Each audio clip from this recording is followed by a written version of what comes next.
लोकसभा चुनाव 2024 को लेकर मुस्लिम कम्युनिटी पशोपेश में है, हैरत में है, अफसोस में है। समझ में नहीं आ रहा है कि क्या करें क्या ना करें।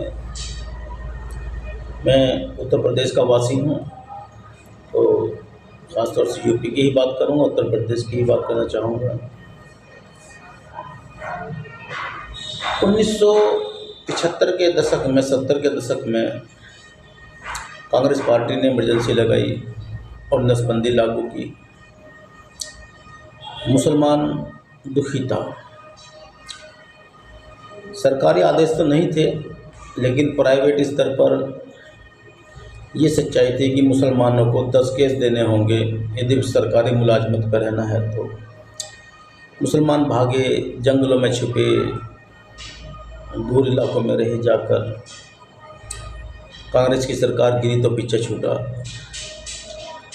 उसके बाद कांग्रेस पार्टी ने, राजीव गांधी की सरकार ने अयोध्या की बाबरी मस्जिद में रामलला की मूर्ति रखवा दी, विवाद को गर्म हवा दी। 1992 के दशक में वही बाबरी मस्जिद शहीद करा दी। कांग्रेस चाहती तो मरम्मत कराकर मुसलमानों को सौंप सकती थी, लेकिन ऐसा नहीं किया। आए दिन मेरठ दंगे, आए दिन मलियाना दंगे, आए दिन हैदराबाद दंगे, मुरादाबाद दंगे, मुजफ्फरनगर दंगे, हजारों दंगे कांग्रेस शासन में हुए, जिसमें गाज मुस्लिमों पर ही गिरी। कांग्रेस की तमाम नीतियां मुस्लिम विरोधी रही। यहाँ तक कि अगर मुस्लिम लीग का भी कोई आदमी कहीं से चुनाव लड़ रहा था तो कांग्रेस ने उसके सामने मुसलमान ही खड़ा किया और मुस्लिम लीग को हरा दिया, मुसलमान को हरा दिया। कांग्रेस ने कभी मुसलमान की सियासत को परवान नहीं चढ़ने दिया, हमेशा दबाया है, कुचला है। रोटी के टुकड़े चाहने वाले मुसलमान कांग्रेस के हो सकते हैं, लेकिन ज़मीर, मुस्तकबिल और वजूद की सोचने वाले मुसलमान कांग्रेस के नहीं हो सकते। कांग्रेस ने बहुत परेशान किया। आज समाजवादी पार्टी उसी कांग्रेस की गोद में बैठी है, जिस कांग्रेस के लिए कल समाजवादी पार्टी मुर्दाबाद के नारे लगे। भारतीय जनता पार्टी मस्जिद ढाकर अपना आप को गौरवान्वित महसूस कर रही थी 1992 में कार सेवा करके। हिंदू मुसलमानों के दिलों में खाई पैदा की, मजहबी नारे दिए,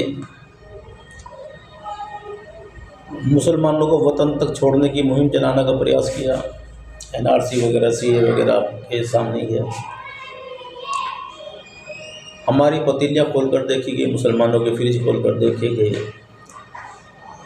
कोई मुसलमान अपनी ज़रूरत के लिए किसी गाय को कहीं ले जा रहा है, उसका दूध से, उसके घी से, उसके मक्खन से फ़ायदा उठाने के लिए, तो उसे गो तस्कर बताकर बंद कर दिया गया, मारा गया, कत्ल कर दिया गया, पीटा गया। जबकि जितना सम्मान मजहब इस्लाम में गाय का है, इतना और मजहबों में नहीं है।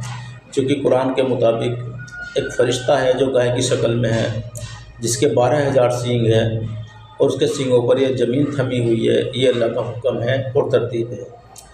जितना सम्मान मुसलमान गाय का करते हैं और कोई नहीं कर सकता, लेकिन फिर भी इसका तस्कर बना दिया, मारा गया, पीटा गया, अफसोस हुआ। हमें वतन से निकालने की बराबर धमकियाँ मिलती रही। मैं बताना चाहूँगा कि जब मुल्क का बंटवारा हुआ तो यहाँ का मुसलमान पाकिस्तान गया था। पाकिस्तान क्षेत्र का मुसलमान इधर नहीं आया था, बल्कि इधर का ही मुसलमान पाकिस्तान क्षेत्र में गया था और पाकिस्तान का हिंदू समाज इधर आया था। तो अब पाकिस्तान के हिंदू समाज को ही तो पाकिस्तान भेजना है। इस तरह बांग्लादेश का हिंदू समाज इधर आया था। यहाँ का मुसलमान बांग्लादेश साइड गया था, वो भी एक पाकिस्तानी था पूरा का पूरा वक्त। तो बांग्लादेशी हिंदू ही तो यहाँ इधर आया था। यदि NRC सही है, CA सही है, तो जाना चाहिए हिंदू को वहाँ पाकिस्तान में, बांग्लादेश में, और भेज रहे हैं मुसलमानों को कि बाहर जाओ, कैंप करो, कागज़ दिखाओ, सबूत लाओ। बिना वजह की परेशानी हम हिंदू मुसलमान वतन परस्त हैं, अपने वतन को कबूल किया, अपने वतन के लिए मरे, लड़े, बर्बाद हुए और आज हमें ही गम के घेरे में खड़ा कर दिया, दुख के घेरे में खड़ा कर दिया इस भाजपा ने। हम असली असली असली रचयिता हैं हिंदुस्तान के, लेकिन हमें शक की बुनियाद पर खड़ा कर दिया इस पार्टी ने। बड़ा जुल्म हमारे ऊपर हो रहा है। इसी भाजपा के साथ राष्ट्रीय लोक दल के जयंत चौधरी जो हाथरस में पीटे, जो कहते थे मेरी चवन्नी नहीं है, मैं पलटूंगा नहीं, अचानक मुस्लिमों का साथ छोड़कर भाजपा से गठबंधन कर लिया। क्या करें भाई, कहाँ जाएं? अब जयंत चौधरी भाजपाई हो गए गठबंधन करके, और क्या, जब कमल हाथ में पकड़े हुए हैं। तो समाजवादी पार्टी कांग्रेसी हो गई जब हाथ का पंजा लिए हुए है। तो मैंने 4 की बताई। 5वीं बची हमारे क्षेत्र में बहुजन समाज पार्टी मायावती जी। मायावती जब जब चुनाव हारी, उन्होंने मुसलमानों को दोष दिया कि मुसलमान गद्दार हैं। ये कई वाक़ई हुए। मायावती का एक मेयर का चुनाव लड़ रहे थे मुसलमान भाई हमारे मेरठ से।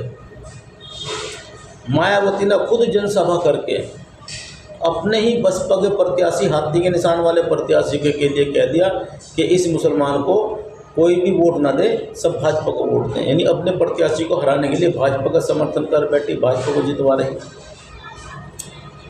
समझ नहीं आता कि ये राजनीतिक दल के राष्ट्रीय अध्यक्ष कई साल तक अपने सामने प्रतिद्वंदी पार्टी की मुर्दाबाद मुर्दाबाद मुर्दाबाद करते रहते हैं, हमसे भी करवाते हैं, और फिर अचानक उसी पार्टी के हो जाते हैं। हम तो इधर उस पार्टी की मुर्दाबाद में लगे और वो उधर जाकर जिंदाबाद करते हैं। तो अब मुसलमान जाए तो जाएगा। पशु पेश में हमाम में सब नंगे हैं, सभी की थाली के चट्टे बनते हैं।